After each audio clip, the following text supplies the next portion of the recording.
Hey everybody, it's Cheryl Lawson. Welcome to our Google Plus Hangout. Today I am so happy that we finally got everybody on the call. We have Greg Hill. Say hi, Greg. Hey guys. And we have Regina Brew live with us. Hello. So I'm going to do a little housekeeping here and just let everybody know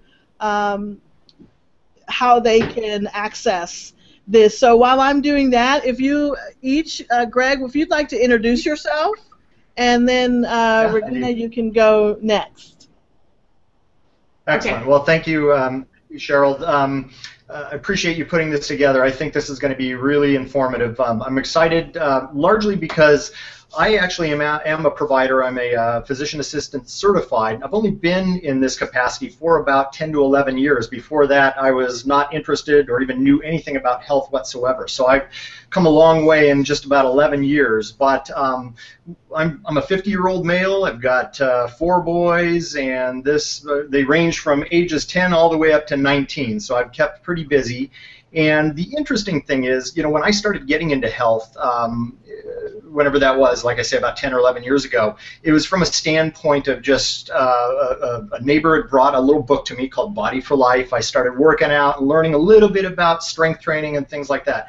Long story short, I became very, very excited and interested in it. I dropped out of the workplace, went back to pre-med, and then went through PA school, and then started practicing in 2008. And so I've been working with a variety of venues in family medicine, sports medicine, and most recently in functional medicine. And we're really excited to learn about, largely about, you know, this MTHFR and methylation, the metabolism, and how this all works together with respect to what things are relevant to us as patients and people trying to improve ourselves. Is it the genetic piece? Is it the serum piece? Is it just what you're eating, what you're not eating? How do you exercise? And so I've gone through an interesting transition, Mediterranean-style diets to Western diets to veganism, and finally landed most recently on a whole foods diet, otherwise known as paleo. And I got very, very excited because I felt so healthy, so good. Everything was going so well, and we decided to do my baseline labs and to kind of step it up and get a real good understanding of my true sort of functional capacity. We added some tests in to sort of look at my methylation status as well. And at the end of it, I ended up with what's called a homocysteine, a marker that is significant for inflammation, vascular inflammation, and other tissue damage. It was really way off the charts, and I mean, it was a complete surprise to me. And so myself and Regina started talking a little bit. I looked into some of the genetic stuff as well and found some correlations and consistencies that I'm sure we'll chat about. So that's kind of the dime tour on me. Awesome. Regina, you want to introduce yourself? Yes, thank you. Thank you, Cheryl, for having me here, and I'm very excited about what we can deliver today and hopefully make an impact. My story is a little different because, well, everybody's story is different. I came from Russia, and I was about 21 years old. At that time, I graduated from university, and I had a knowledge of chemistry, biochemistry, and physiology because that's what was my major in university that I graduated from. But I thought that that's going to be kind of enough, and I can do whatever I want because, you know, what else you don't know. But sure enough, at that time, I was struck with a sickness called Stevens-Johnson syndrome, which kind of began, that was the beginning for me of everything that I become after that. And what I mean by that is, all of a sudden I was faced with a sickness that nobody had, nobody could explain me where it coming from. They knew it's coming from, you know, it wasn't exact answers that I had, and nobody told me what I can do to fix that. I guess that's what I'm trying to say. So I started searching myself, and in the process of searching, I realized that we are way more complex than just biochemistry and physiology and, you know, anatomy, take people apart and put it together. It doesn't work that way. So it's something underneath of that is way more important. And that was the beginning of next step. So I probably would have, if I can say, 3 to 4 big steps, big jumps in my career to where I am now. Second step was, of course, figure out how in these days, and I'm going to be very careful, but the doctors, they most of the time treat the symptoms. And my sickness, for example, was a good example of that. But it was not giving me a results that I was looking for. So I was in that process looking for how can I identify what caused my problems. And the last step, of course, was when I discovered genetics. And in genetics, it was the last bridge that I was looking for to connect the chemistry that you develop today with genetics that you were born, and figure out why we become who we are. And that's pretty much my little short story of becoming who I am now. And I'm sorry. No. So we're here to talk about genetics, and kind of a lot of people are talking about methylation, and we have this new thing that we're going to talk about with methylation status. So for people who are watching, if you have questions, you can use the hashtag #methylstatus on Twitter, or just make a comment here in the chat area, and we'll try to get to your question. Sorry the Q&A wouldn't turn on for us, but we're just happy to be here together with you and all three of us. But one of the things that both of you talked about is kind of access to our genetic data now. It seems like it's easier, it's more affordable, of course, with the $99 testing that's available.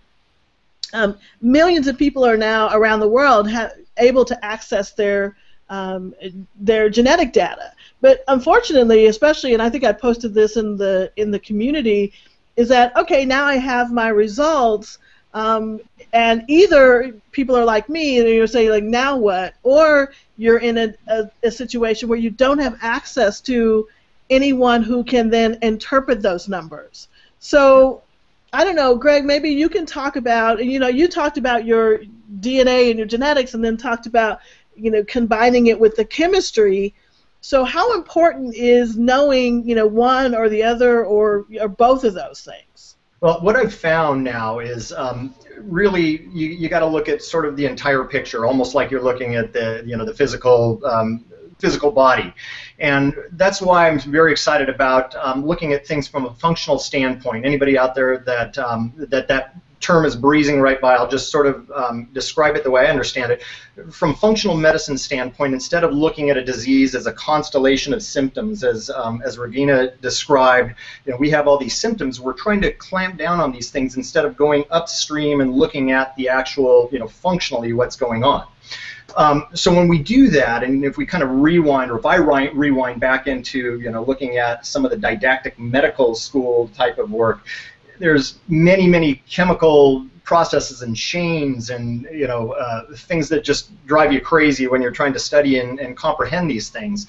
One of those things being methylation, and the ability for the body to carry out these metabolic, essentially, processes that make us feel good, run good, process our neurotransmitters, how we feel, how vibrant or depressed, all of those things.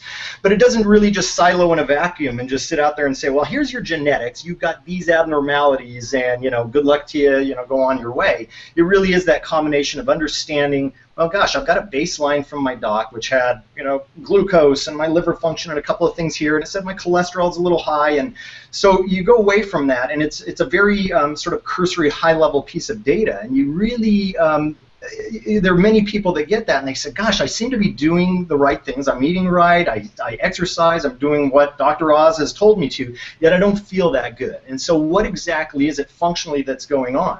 And as we dive a little deeper and we say, well, let's take a look at some of the areas where we may have just an inflamed state. Essentially, your body is pushing back and saying, hey, whatever you've done has insulted me, whether it's through food, or I got hit on the arm, or worked out too hard. That insult is going to, show up in some sort of a either the way you feel, or in my case, it ended up being a little deeper on my blood work to say, hey, we're looking at areas for histamine and for methylmalonic acid, but this homocysteine, this one area, which is can be very common, in a certain subset of the population. I didn't know I was part of that until I did this.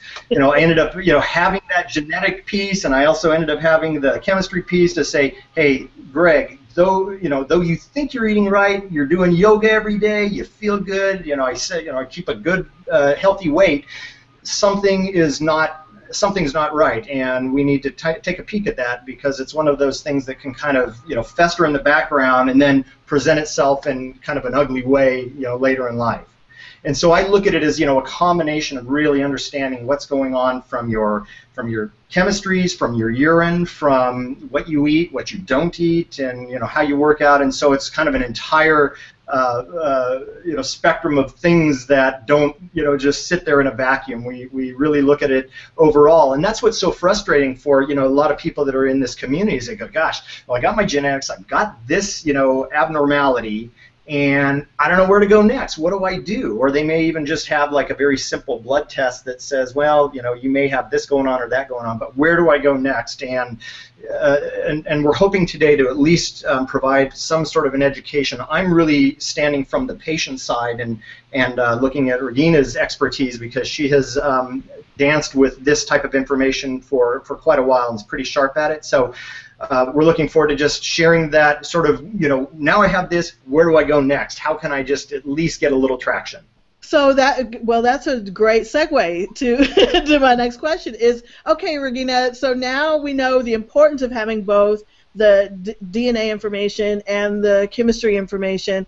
So then we're now going to deliver this to you. Now what's the process? What process do you go through in then determining, I mentioned also earlier in my comment to the community that you've given both Greg and myself this really great kind of outline and deciphering of the genetic data. But what's the process that you go through to kind of create this report? And we'll talk more about the report later. Sure.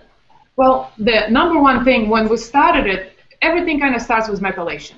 And in methylation, MTHFR was discovered in, well, it's a long time ago, almost 20 years ago, and everybody kind of jumps on methylation and they think that's the answer. But in the process of working with people, what we realize is it's extremely important, but it's not everything, just like Greg said. So we had to look in a little bit wider spectrum of what can we look at, and that's when the chemistry come in, and of course, a little bit further analysis into nutrigenomics, as they call it right now. The reason for that is because everything is matter. You can't just isolate all the nutrients coming in on every day of your life in a different form. Everything is what? I'm sorry, I missed you. Everything is what? Nutrients is something that comes as in form of food and supplements and drinks. We utilize them and they interfere with methylation. So understanding all that led us to change a little things around. And one of the changes was take a broader spectrum on genetics. So instead of just methylation, like I did for you and Greg, we pulled methylation, oxidation, we put weight management, food responses, and we put them in a category. But in that process, it's about 150 to 200 genes, depends. And we'll look at that as a big picture.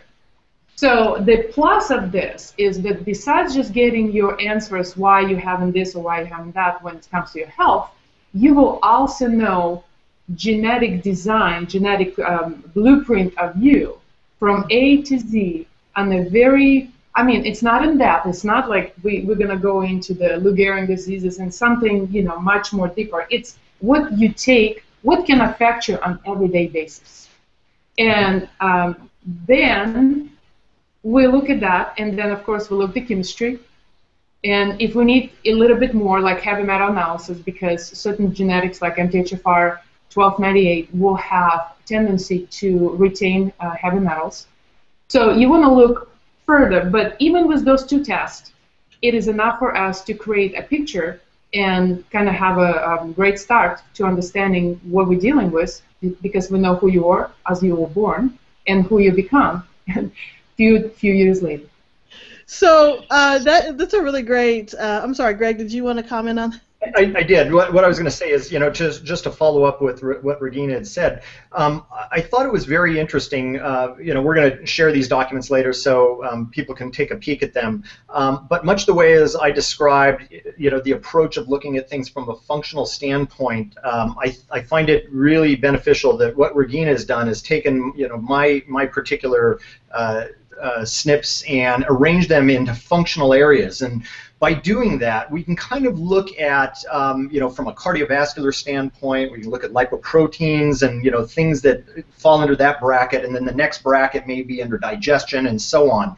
And it really becomes powerful once we're able to sort of lay these, some of these genes in a list under these functional areas. And some of these genes may show up again in another functional area, down the road. I mean, so it's replicated, but notwithstanding, it kind of demonstrates what's going on, how they can affect either digestion or cardiovascular or whatever area it is, and it becomes very powerful when we have it in those groups. As providers, we can at least take a look at it and know where to look, and then as patients, consumers, we feel a little more empowered just by being able to absorb it and understand it and get a little more comfy and say, oh, okay, I see this stuff lays over here in my behavioral health area, and that may be what's causing some of these manifestations. And then as we delve into some more of the research and what's going on in the community, we can find some nice, interesting direction in which way we can turn. Right.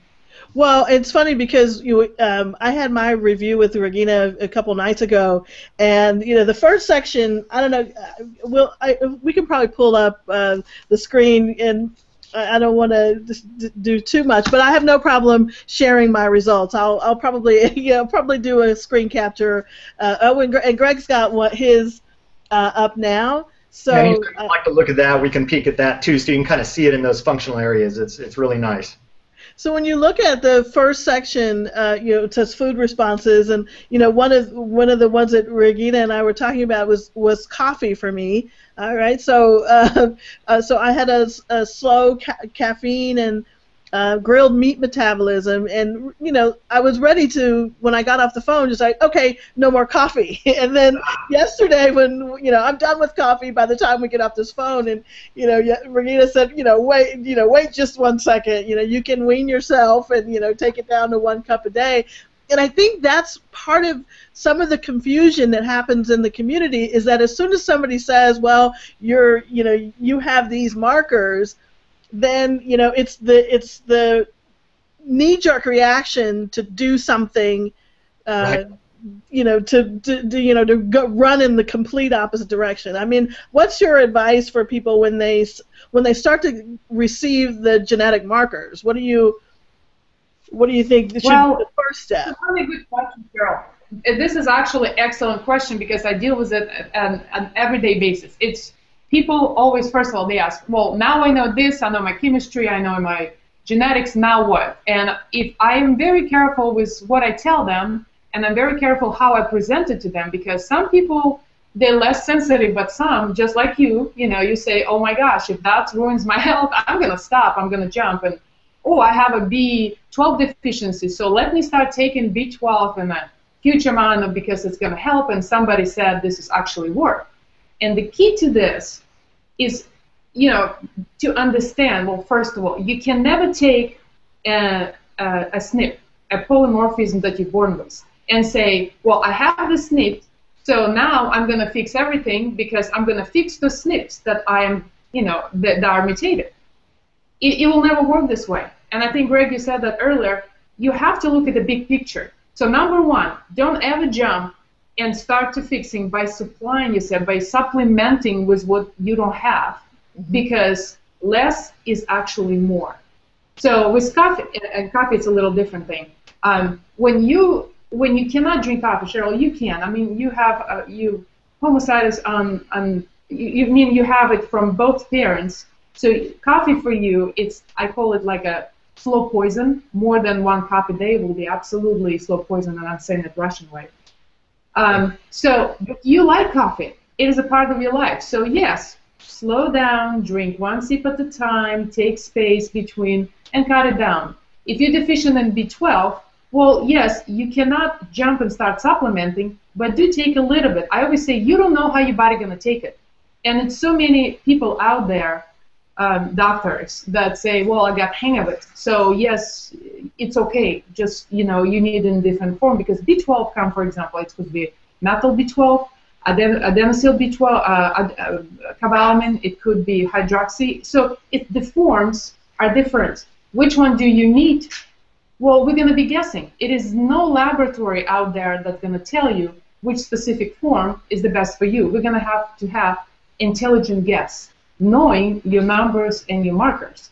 So, second thing I might say, you have to detox. You have to take out what your body is struggling with, because a lot of times, what you end up having, it is not just byproduct of your genetic mutations, genetics deficiency that you're born with. It is what those deficiencies led you to. And in the number one to get affected, of course, is liver, brain. People feel they're losing memory, they have mood swings. I mean, it's all part of a methylation. Mm-hmm. But for somebody, it would be more mental, and for somebody, it would be more digestive problems, and for somebody, it would be more weight problems. So whatever it is, this is where you need to look, and never jump over the, forward with too much of effort.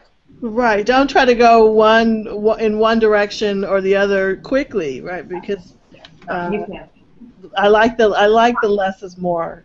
Regina, I've got a question for you with respect to detoxification. Is there a have you found with your clients when you've worked that detoxification is a detox is necessary from a purposeful standpoint? In other words, can you withhold from some of the inflammatory stimulants, such as whether it's coffee or gluten or milk and lactose, and withhold and do that over the course of 1 to 2 months, or does it really not have a good clearance under that environment? You really need to do a formal detox sort of program.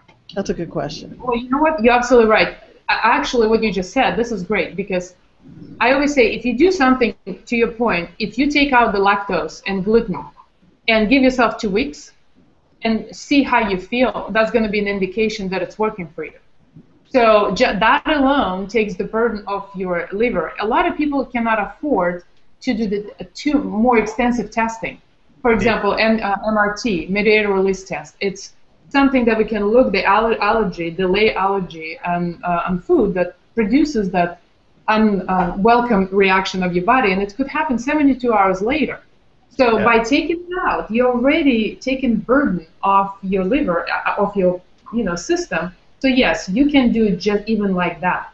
So whichever speed you want to move at, I could tell you if you do a little bit more, we can possibly do a little bit more in the beginning. But some people, it's better for them to not even do that. So just taking out the allergens and the allergic food and all that stuff. Yeah, very good. Thank you. That's awesome. So, I think we can go through. So the first section of, I don't know. Can you talk about, Greg? Maybe this is something for you, because we talked about this a little bit yesterday. About that, it's not so much about that you need the weight loss, but once you start to get the things in line to make you feel better, that get you feeling better and your health in a better shape, that all of those other things will start to take care of themselves. Like your skin will get better. You'll lose weight. When you start to get in balance, those things will happen. Yeah, I'm going to tell you something. This is 2 reports of yours, and I put them side by side because it's so interesting for me even to see. Because I know you and I know what you struggle with. But I, as a girl, and I'm going to speak of myself, I'm not going to speak about everybody, but, being in shape and my perfect weight was always number 1 for me, and of course look good, because we don't, we have to. Guys, they're not as being, some, I'm not speaking for everybody. And what the guys want, they want to have more power, they want to be more vital, the macho man, whatever that describes for anybody. So looking two of you of your both the reports, I would say, so let me see what jumps at me first, and I'm starting with genetics. Okay. And so obviously, Greg, weight right now is not your issue, but as a girl, that's what I thought that you might want to know. And first thing that pops in on Greg is he has a SNP that is responsible. It's in the food responses, and it says decreased blood level of omega-3 and omega-6, which mean, I know part of my practice is take intake form. So by the time I have the intake form in my hand, I already can tell what this person's been through. Because if I forgot to say that when you ask me how the process works, it's a big part of the process. Mm-hmm. So you have the question to understand where the person is right now, what kind of family history they have. And sometime I take a little smaller, less questions, and, well, some time ago. And I've realized people, I really don't give too much information. So I actually push them to give me more. And every time I get more, it's a better result. So knowing Greg, he told me the first thing, I used to be on every diet, and he already said that. And so diet would be for me, if I work with him, to look at first.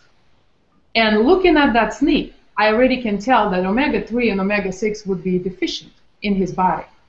Now, that leads to all kind of set of problems, so we don't have time to even begin to cover that. Right. But I asked him what kind of food he eats and what kind of oils he eats, because I have pleasure in meeting him in person, and I could tell that something is off. Not that he looks great, but it's something in his body and his skin that I could tell is not, there. Mm-hmm. And he said, well, I eat a lot of, what do you say, palm oil? You said a lot of coconut oil. Right? Really, palm oil for cooking, coconut oil for eating, olive oil for drizzling, things like that. But your point is really well taken, because my transition from veganism to what I now call paleo, it was almost like an opening of the floodgates. You go, oh, thank God, I get to eat meat again. And so I'm turning on the spigot for red meat, grass-fed, mind you, but my mix was definitely out of order, mainly because I'd kind of been off the drug for quite a while, and so I got excited about it, and certainly enough, I'm not sure if just that homocysteine was a product of that, but because I noticed I had some cholesterol numbers that were very mildly high, but nothing that my overall risk was still low. But your point is well taken, because my suspicion, after looking into it, that I think I had some anomaly in the fatty acid desaturase 1, which I think makes me less effective in being able to metabolize my omega, my omega fatty acids and my fish oils and things of that nature. And so that resonates with me, and certainly enough, my skin and some of these other things do reflect that as well. Sure. And so, I'm sorry. Go ahead. That works. No. Go ahead. I just wanted to show really quickly my screen, because this is kind of how the report and the results come. So we were kind of talking about the definition, the description. I think the green dot means good. The one red dot means from one parent, right? Yes. One is a hetero and yeah. Go ahead. That means absolutely. No, go ahead. You're doing great, Cheryl. Okay.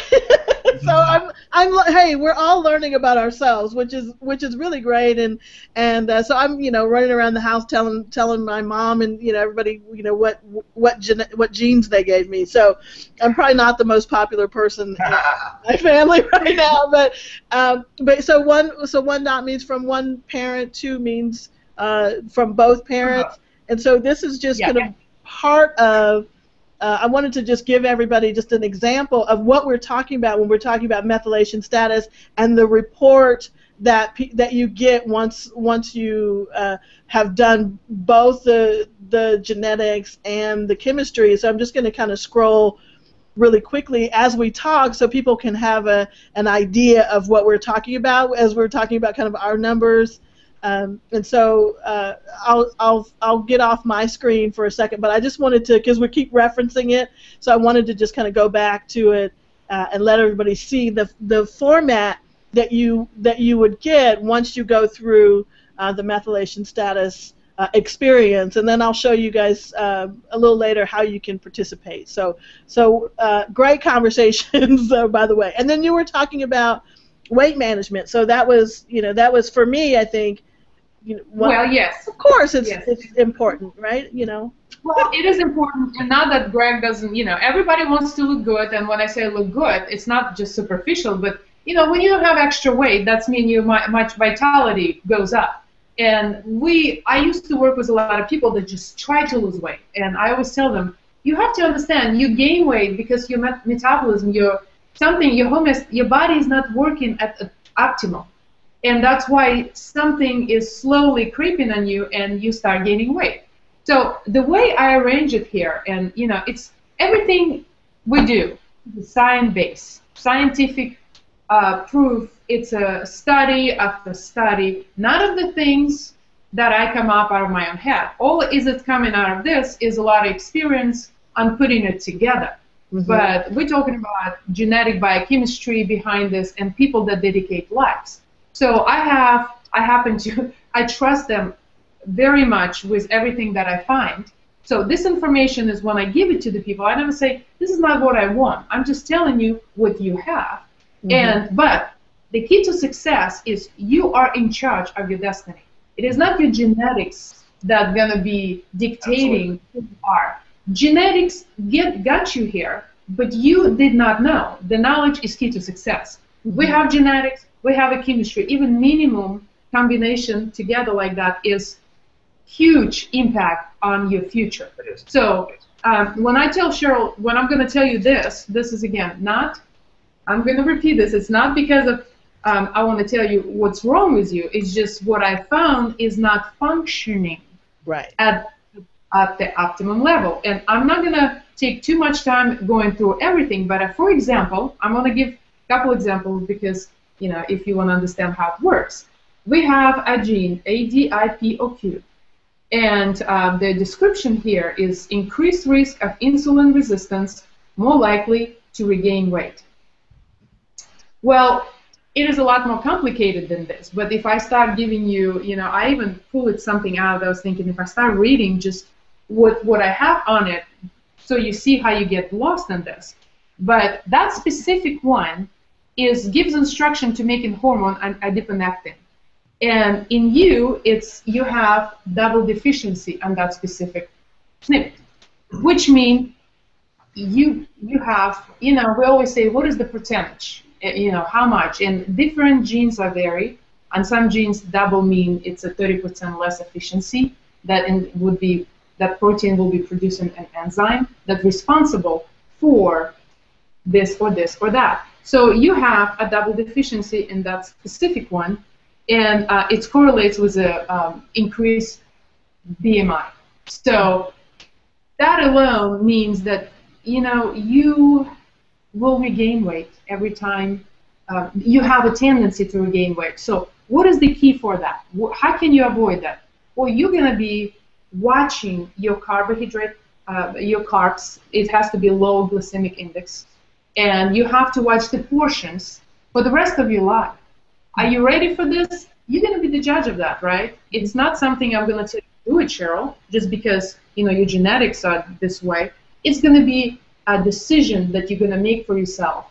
But I guarantee you, if you make the decision today knowing that this is why you're gaining weight back, because a lot of people have that problem, right? Oh, the girls, I think, with a few exceptions, they lose weight, they gain weight. And they say, well, why did I gain? Right? Right. Well, I think it goes back to what Greg was talking about earlier. Okay, so I did the paleo diet. I mean, I've done the vegetarian thing for a long time, and I did the gluten-free and the dairy-free, and then, once it was over, it was like, yay, let's eat all the cheese and bread I can buy, right? So, so I, that, and I'm sure there's a genetic marker in here that would tell you that that's exactly what I will do once I go off a particular diet. But I do see that. I'm sorry. Go ahead. Well, I want to tell you this to top it off, just right, because what are you saying? You have the MC4R. You can see that in the weight management on the same page. And I just saw it. Well, that one specifically, that makes you you can't get satisfied. If I want to put it in the basic language, every time you eat, it's hard for you to get satisfied. You're constantly hungry. And so anybody can look at this and or email you, and you're going to give that gene to them, but it's MC4R, and because of that, and you double mutation there, your appetite basically always out of proportion, and when you do eat, it's really hard for you to feel full. Am I right? Oh, yeah. Oh, yeah. And so it is not your fault. It's all right there. See? So, and this is how I always approach this. If you give a person a picture and you say, this is your number one, this is your number two, this is your number three, if person doesn't have any specific health issue. But from the family history, you already know that the father has diabetes, that the mother, somebody on the mother's side had a stroke or something. So you know this person is possibly will head it that way unless they change what's right now is not such a big deal. And we can go in a little bit more depth about everything, but talking the superficial coverage of all this, the message is when you get that knowledge, you have an opportunity to do something about that. And this is what we're trying to to present today, that you are not in trouble. If you have something already developed into the next step, like fibromyalgia, the cancer, diabetes, full-blown something, much bigger, you still can do something about it. A lot. You can change that, reverse it. You can.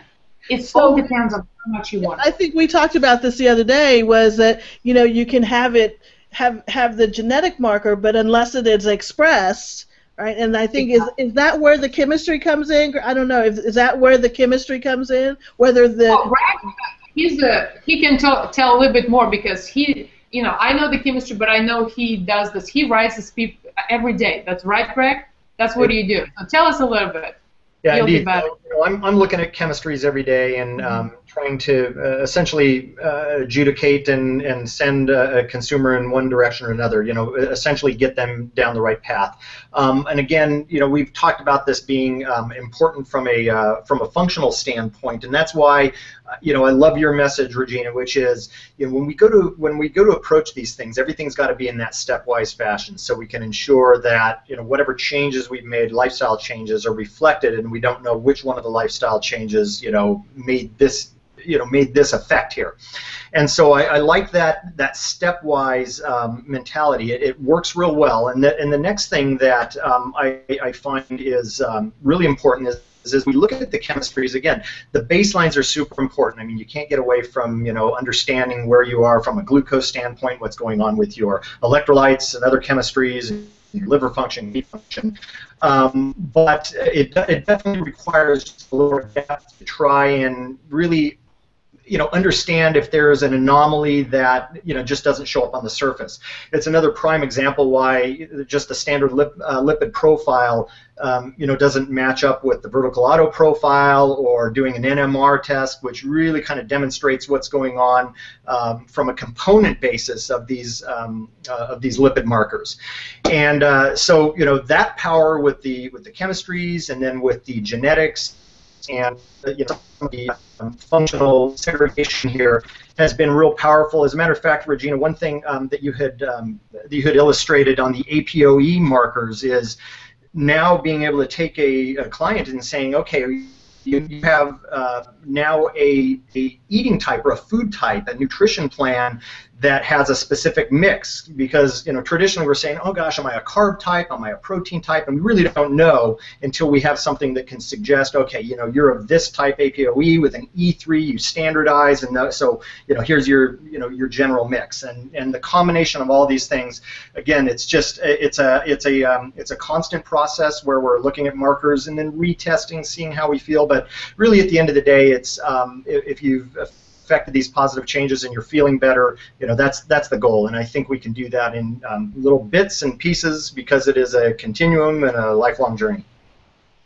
I think the other thing we talked about, Regina, when we were going through, and I hate to stay under the weight management category, but this one kind of goes into what Greg was just saying about the E3 and the cardiovascular risk. So so what Regina was explaining to me as we went over this section for me was that E2 is bad, right, or good?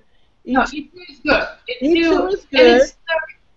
Yeah, E3 is the most common. That's why we call that neutral cardiovascular disease.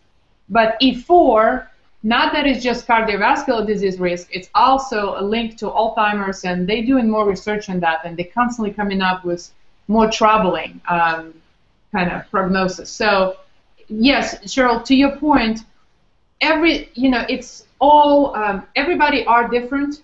And so knowing your markers and knowing where you can go with what you've got, I think that's biggest advantage. And that's yeah. And I think the question I had here was, okay, so I'm E3, and so does that mean I just have to pay attention to my cholesterol numbers so that I know that whether or not they're going up or down, because I'm in the middle, it could go either way? Is that? Well, it's mean that for people who has a less, let's say if you're basic explanation, APOE 2, you will have less danger. So let's say that person goes and eats French fries, and that person can get away with it 2 times, 3 times a week, 4 times a week. You a little different, and I'm just touching one little thing because food is where we get our cholesterol, and we need cholesterol, but the way we can process, store it, utilize it, everybody's body is different. So you have neutral, but you have other markers. You can't just go by that, but that alone says, well, maybe once a week, but now if you have APOE4, then I would say, look, stay away, because it's just not your thing. But then I look at other ones that. Did I lose you? Still there, Regina? No. I think we lost her sound. Even it comes in different shapes and form. Like, for example, people always ask me,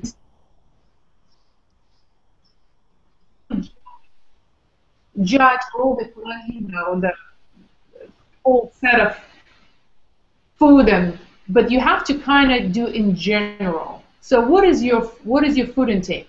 Are you eating steak and eggs for breakfast and you APOE4? Stop. If steak for breakfast is not your thing and you eat once a week, I'm going to say, you know what, that's fine, but just make sure that you look into the olive oil, you look into the fish oil, and just trying to give a person a little bit of healthier version of who they are is actually a better success rate than change them completely, because body can freak out, honestly. If you don't drink coffee and you've been drinking 3-4 cups a day, you will have a headache for probably 3-5 days. So why do we need that? I always say, no, you don't need pain, because people don't feel worse after they start something that when they not feel that way to begin with when they were having that bad stuff. So you have to be careful. Right. So I'll show one more. Oh well, it went away, so I won't show you any more about me. So I've got a quick question for you. Regina, so I've got a question for you. Since I'm one of the, MTHFR, of course, is this huge topic, and everybody is always, they're saying, okay, I'm homozygous for, whatever MTHFR variant, and we find that in one case I am as well. And so when you look at someone like myself, Regina, and you see an MTHFR variant in one or another, and does that ring consistent with when you see some of the histamine abnormalities and my homocysteine abnormalities? Does that sort of correlate? No. What do you think? No, that's, again, great question. So everybody kind of need to understand, if you have MTHFR 1298 or 677, the worst 2 ones, doesn't mean that your homocysteine is going to be up. Doesn't mean anything. But if you do have it and your homocysteine is high, then it's definitely an indication that, or the path we need to look. But having an enzyme deficiency, having the mutant mutant gene doesn't mean that you will have a problem where you supposedly have to have a problem. So you, I was looking because I pulled out your stuff, and of course I have everything out. I can tell you something that I saw. So, like for example, Greg, you have MTR, you have MTHFR, which is, you know, like everybody, we already said, everybody knows, but also you have MTR and MTRR, and without even explaining what it's all about, it contributes to the problems that you have with MTHFR. So it depends on what kind of set of those genes you have that contribute to MTHFR. You will have more, what do you say, the severe problem or less of a problem. Okay. And honestly, homocysteine as high as yours, I would say I have not seen many people that would have this high homocysteine. So that's what I'm told. Yeah, it's a lot more than just MTHFR. Mm-hmm. Is that give you an answer? Are we on? Yeah, your sound blipped out for just a moment, Regina. Right. So and Cheryl, in your yeah. No, go ahead. No, I want to know. Really? Tell me about me. Well, you know, we're talking about the one thing that struck me that I want to address, for example, as an example, is we have a phase 1 and phase 2 detoxification, and without too much of the explanation, that is responsible for when we for a lot of stuff. It's very, very important to have detoxification working properly in your body, and glutathione is a very important component of that. Well, one of the genes that's responsible for producing, you have absent. So, which means you're already in the trouble with detoxifying and getting rid of the free radicals and all kind of things that must happen to get, to keep you healthy and well. Well, you already have an encumbrance by your genetics right there. And it's not a good thing to have, but so you, for example, type of person should really watch the toxicity that comes, because toxicity is environmental, it's outside, it's present in food, in water, in the air we breathe. So I would say you should stay away from anything and everything that could jeopardize, because that's your weak spot. Mm-hmm. Not be able to detoxify is very, it's a handicapping. I use that word. It handicaps you. So when knowing that already will make it better, I think, because you cannot paint the room like people say, oh, entire room at once, and then we're sick for 3 days and said, well, you think it's not toxic, but it is. So you have to pay attention, thinking about stuff like that.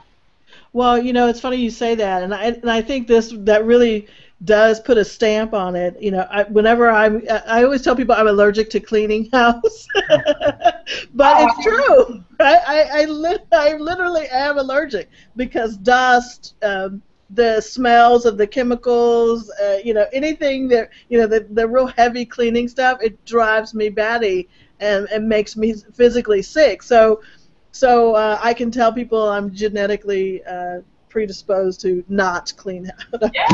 But I mean that makes a lot of sense now that I have that information that explains kind of why. It's because my detoxification ability is limited, and if at worst not at all, right, non-existent. Yeah, so you want to use it for what's inevitable, that comes in shapes and form, but you don't want to add to it. And people, I watch, you drive and you turn your head and here's somebody in the car with those little things, I don't know how you call them, that changes. So I say, oh my God, this is a chemical. So they put chemical in the car, they close the window, and they breathe that every second in amounts that is just and people don't even have to think. Stuff like that is affecting the health. Mm-hmm. It's true. There's just a ton of environmental toxins, and it's almost everywhere you turn, which is largely why I had gone to switch over to the whole foods diet to just say, hey, if it's from God's good earth, then it can go in my body, and I think that's where a lot of when I was in that vegan space, that tends to be a lot of processed foods to try and replicate things that might have been tasty to you, pre-vegan and things like that. So totally sensitive to that. That's a really great point, Regina. Thank you. So go ahead. Well, I wanted to just make sure you made a point earlier when you were talking about the MTHFR and the homocysteine levels. So people who are watching understand that knowing the methylation status that we're talking about, the homocysteine number is a part of the process. So if you have your genetic information, you upload it to us, but the methylation status panel includes homocysteine, histamine, your vitamin B12, right, RBC folate, methylmalonic acid, yeah, right, hemoglobin, A1C, and then it also includes just a regular baseline of test results that, when combined with your genetic information, tells a whole story, or at least a better story than one or just the other. Am I right to say that? Yeah. And Cheryl, I want to give example because people need to kind of understand. Blood chemistry, and Greg, you know that every doctor, when you go to a doctor and you have any type of problem, this is what's been ordered. So they can have an old one, they can have a new one, but I think the newer the better because, as we know, we always change. But I got a lot of things out of your blood chemistry, and I purposely did this. I almost didn't want to go for today any further. So let's say if you have organic acid test or if you have a metal test to confirm my thinking, I didn't want to use. I just want to use those two things that people can start with. Yes. And looking at it, I already confirm every single thing, and I kind of put I don't know if you guys can see it, and I'm going through because I'm like, oh my gosh, it's all confirms your genetics. So it's a great way. I guess what I'm saying, it's Cheryl, you have iron deficiency, B12 deficiency, folate deficiency, B6, copper, vitamin C, zinc. You have problems possibly with parasites and all this. And I already knew that because knowing genetics, that's what that's how they express themselves. Mm-hmm. But confirming with the chemistry, give me a greater picture of, yes, this is where your body took. And I'm really impressed with that panel. And the reason we come up with this panel, I have to actually say that because in the beginning, when you look at the chemistry alone, it's a great tool, but it's not enough. Then when you look at methylation panel, well, it's a great panel, but it's not enough. So everybody needs to know we combine those. We took the right things from both of them to create something that will give that short cut towards the answers. Mm-hmm. For sure. I think that's really great, and I know it sounds like we have just gotten started, but we're almost at the end of our talk, so we're almost an hour later. So I think this has been great information, and hopefully the folks that are watching from the MTHFR community can give us some feedback, and maybe if you have questions, I'm more than happy to do this again, because every time I talk to you guys, I learn a little bit more about myself. So and that's kind of the process at Step One Health, right? Is we fix ourselves so we can help you. So I think for people who would like to go through the experience, the methylation status that we've been talking about, and get the report and have the one-on-one session with Regina that Greg and I are now just really happy that we've been through, go to steponehealth.com/methylstatus, and I'll add the link in the comments in the description section as well.